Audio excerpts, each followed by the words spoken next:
कला के विद्यार्थियों नमस्ते। प्रिय विद्यार्थियों, आज हम बीए पार्ट प्रथम के चित्रकला विषय के विभिन्न कला शैलियों का वर्गीकरण इस अध्याय के अंतर्गत आधुनिक कला के बारे में अध्ययन एवं चर्चा करेंगे।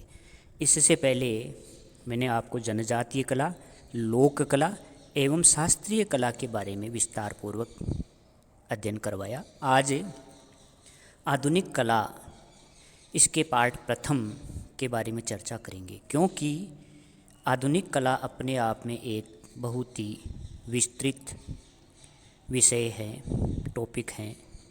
इसलिए इस टॉपिक पर हम दो वीडियो के माध्यम से अध्ययन करेंगे।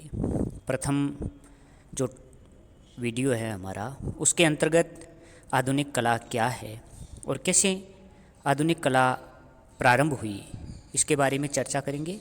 और इसके पार्ट द्वितीय सेकंड पार्ट में हम इसके जो कलाकार हैं, जो भारतीय कलाकारों ने आधुनिक कला कार्य किया, उनके बारे में हम चर्चा करेंगे। अतः सबसे पहले हम आधुनिक कला के बारे में चर्चा करते हैं। आधुनिक कला आधुनिक मानव की कला है, जो आधुनिक समय और आधुनिक परिवेश में हुए परिवर्तनों से उपजी है।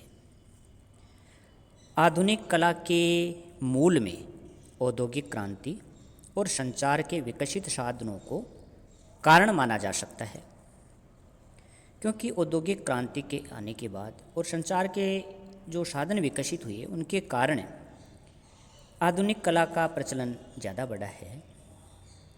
संपूर्ण विश्व पर इस क्रांति का प्रभाव पड़ा और वहाँ का संपूर्ण जनजीवन, साहित्य, संस्कृति व कला के विभिन्न क्षेत्रों में आधुनिकता के इस दौर के कारण बहुत से परिवर्तन हुए हैं।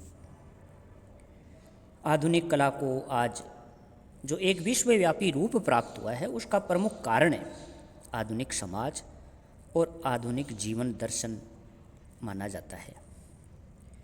जीवन के दार्शनिक मूल्यों में परिवर्तन होना प्रारंभ हुआ तो उसका जीवन के विभिन्न क्षेत्रों पर प्रभाव पड़ना स्वाभाविक था, और कला क्षेत्र भी उसका अपवाद नहीं हो सकता था।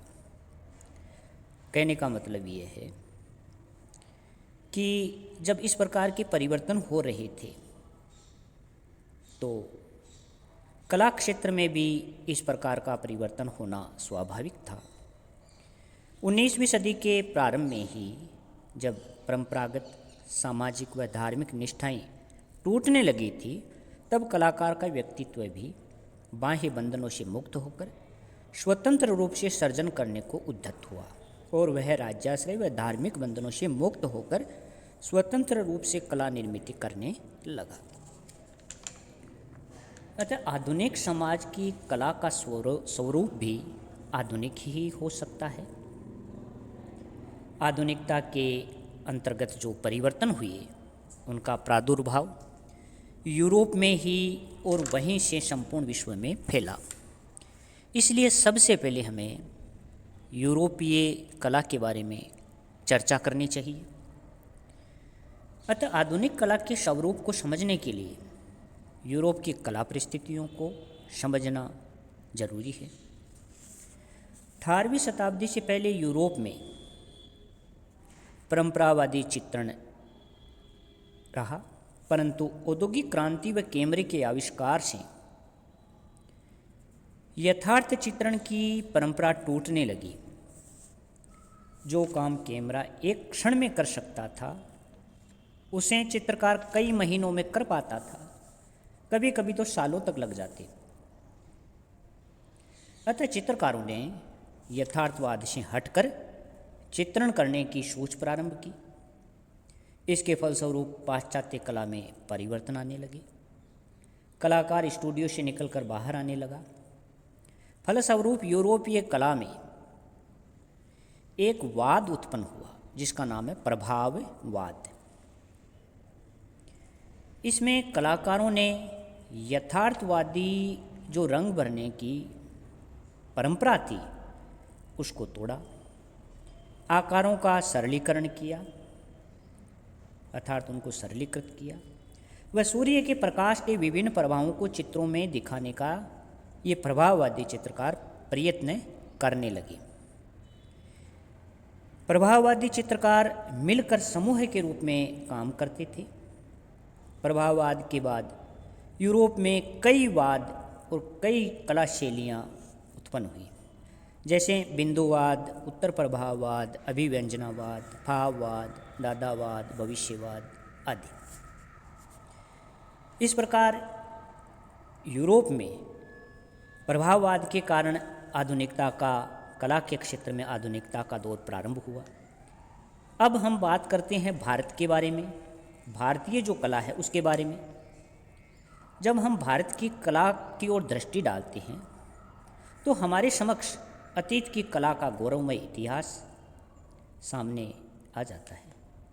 अजंता, जैन, राजपूत व पहाड़ी कला शैलियों के गरिमापूर्ण इतिहास वाले इस देश में ब्रिटिश साम्राज्य के प्रभाव से ही महत्वपूर्ण परिवर्तन आने लगे। यद्यपि 18वीं शताब्दी तक यहाँ परंपरावादी लघु चित्रण शैलियों का ही प्रचलन देखा जा सकता है, फिर भी भारतीय चित्रकला के मौलिक रूप में मुगल काल से ही विदेशी तत्वों का प्रवेश आरंभ हो गया था। जब ईरानी व राजपूत शैलियों का सम्मिश्रण हुआ और जहांगीर के शासनकाल में मुख्यतः मुगल कला का काफ़ी प्रचार रहा, परंतु राजाओं व दरबारी लोगों की व्यक्ति चित्रण के प्रति बढ़ती हुई अभिरुचि व दरबार में यूरोपीय व्यापारियों व यात्रियों के आगमन से धीरे धीरे कला के मूल सौंदर्य में हास पतन आरंभ हुआ। इसके परिणाम स्वरूप यूरोपीय कला के यथार्थवादी स्वरूप का भारतीय कला पर प्रभाव पड़ा और दार्शनिक व आदर्शवादी स्वरूप विकृत होने लगा। उसके बाद औरंगजेब के शासनकाल में कला के स्तर में गिरावट आ गई। राज्य के आश्रय के अभाव में कलाकार आसपास की रियासतों में जाने लगे और जीवन निर्वाह करने लगे। ये कलाकार जब दूसरी जगह जाकर इन्होंने चित्रण किया तो उन स्थानों के जो नाम हैं या जिसके फलस्वरूप जैसे दिल्ली कलम, लखनऊ कलम, पटना कलम, दक्षिणी कलम वगैरह शैलियाँ प्रचलित होने लगी और यूरोपीय व्यापारियों की मांग पर ये चित्रकार घटिया स्तर के चित्रों का निर्माण करने लगे। 18वीं शताब्दी के मध्य तक भारत में ईस्ट इंडिया कंपनी अपनी जड़ें जमा चुकी थी और कंपनी के अधिकारी, कर्मचारी व व्यापारी इन भारतीय चित्रकारों से पाश्चात्य यथार्थवादी शैली के व्यक्ति चित्र, परिवार के समूह चित्र व स्थानीय दृश्य चित्र बनवाने लगे।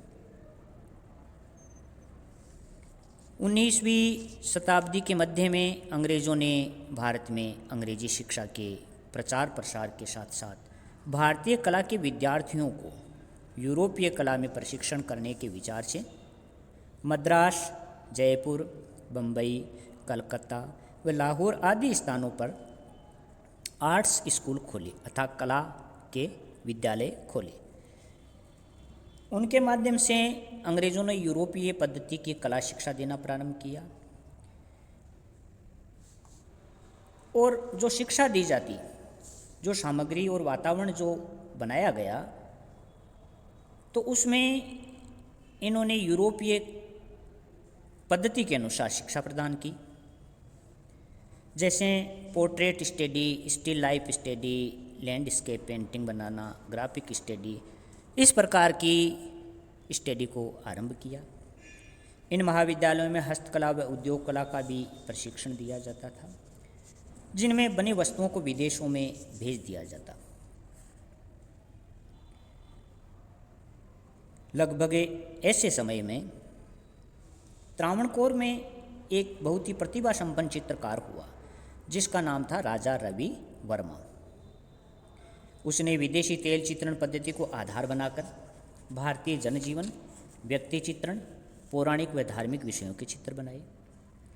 इन्होंने एक प्रिंटिंग प्रेस भी लगाई और उसमें बहुत सारे चित्र, छापा चित्र बनाकर पूरे भारत में घर घर में कैलेंडर के रूप में पहुंचा दिया। परंतु यह चित्रण पद्धति भारतीय आध्यात्मिक जीवन दर्शन के अनुकूल नहीं थी और यह स्थिति अधिक दिनों तक नहीं चल सकी। अब भारतीयों को लगने लगा कि पाश्चात्य कला की सिर्फ नकल करना अच्छी बात नहीं है, इससे हमारे प्राचीन कला मूल्यों का ह्रास हो जाएगा। अतः इसलिए 19वीं शताब्दी के अंत तक भारतीय कला के क्षेत्र में विशेष चेतना व पुनर्जागरण की लहर दौड़ पड़ी और इसकी शुरुआत बंगाल से हुई, जहां अवनींद्रनाथ टैगोर ने पुनर्जागरण की बागडोर संभाली। कलकत्ता आर्ट स्कूल के प्रिंसिपल ईवी हेवेल के सहयोग से अवनींद्रनाथ ठाकुर ने एक नवीन विचारधारा को भारतीय कला क्षेत्र में जन्म दिया, जहां पाश्चात्य कला का अंधा अनुकरण करने के स्थान पर अपने परंपरागत प्राचीन शैलियाँ जैसे अजंता, राजपूत, मुगल आदि शैलियों को आदर्श मानकर उनका समुचित अध्ययन करके समकालीन विषयों के चित्रण के लिए प्रेरित किया जाने लगा। उस समय श्री अवनींद्रनाथ टैगोर, गुरुदेव रविंद्रनाथ टैगोर, ईवी हेवेल व अन्य कला मर्मज्ञों के दिशा निर्देशन में बंगाल का पुनर्जागरण हुआ। भारतीय कला मूल्यों की पुनः स्थापना की दृष्टि से आधुनिक कला में बंगाल के इस पुनर्जागरण का महत्वपूर्ण स्थान रहा। श्री अवनींद्रनाथ टैगोर को कलकत्ता स्कूल ऑफ आर्ट्स का प्रिंसिपल बनाया गया।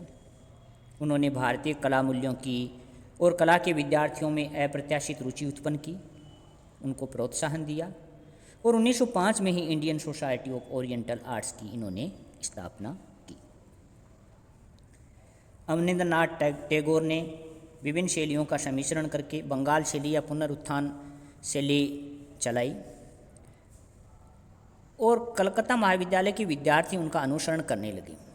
उनके शिष्यों में नंदलाल बोस, देवी प्रसाद राय चौधरी, समरेंद्र नाथ गुप्त व असित कुमार हल्दर, शैलेंद्र नाथ कर्म जो हैं कलाकार, वह देश के विभिन्न महाविद्यालयों में प्राचार्य के रूप में नियुक्त किए गए और पुनरुत्थान शैली का काफ़ी प्रचार प्रसार किया। और भी अवनींद्रनाथ के कई शिष्य रहे, जैसे वेंकटप्पा, क्षितेंद्रनाथ मजूमदार, शारदा वकील, ललित मोहन आदि। इन शिष्यों ने, इन विद्यार्थियों ने कला संस्थानों के माध्यम से इस आंदोलन को आगे बढ़ाया। अवनींद्रनाथ और ईवी हेवेल के बाद में हम बात करते हैं श्री रविंद्रनाथ टैगोर की। यूरोप में जहां आधुनिक कला के जन्मदाता सेजान को माना गया है, वैसे ही भारत में रविंद्रनाथ टैगोर को आधुनिक कला का जन्मदाता माना जाता है। समाज के आधुनिकीकरण के साथ कला के स्वरूप में परिवर्तन होने लगे। इस विचार को 20वीं शताब्दी के भारतीय कलाकारों में प्रभावी रूप से उठाने का श्रेय रविंद्रनाथ टैगोर को ही दिया जाता है। इसलिए भारत में सर्वप्रथम आधुनिक कलाकार रविंद्रनाथ टैगोर को ही माना जाता है। इन्होंने कलकत्ता के निकट शांति निकेतन में कला भवन की स्थापना की। इनके चित्र सहज स्फूर्ति रेखाओं द्वारा निर्मित व काल्पनिक प्राणियों में आंतरिक जीवन व अद्भुत संचार करते हैं। थके हुए यात्री, माँ, बच्चा जैसे चित्रों में मानव जीवन की भिन्न प्रकार की अनुभूतियों का रविंद्रनाथ टैगोर ने दर्शन करवाया। इस प्रकार आधुनिक कला के इस प्रथम पार्ट में हमने रविंद्रनाथ टैगोर तक अध्ययन किया है। इसके द्वितीय पार्ट में हम इसके पश्चात वाले कलाकार अमृता शेरगिल, गगनेंद्र नाथ टैगोर से लेकर वर्तमान युग तक की आधुनिक कला में जो परिवर्तन है उसके बारे में बात करेंगे। धन्यवाद।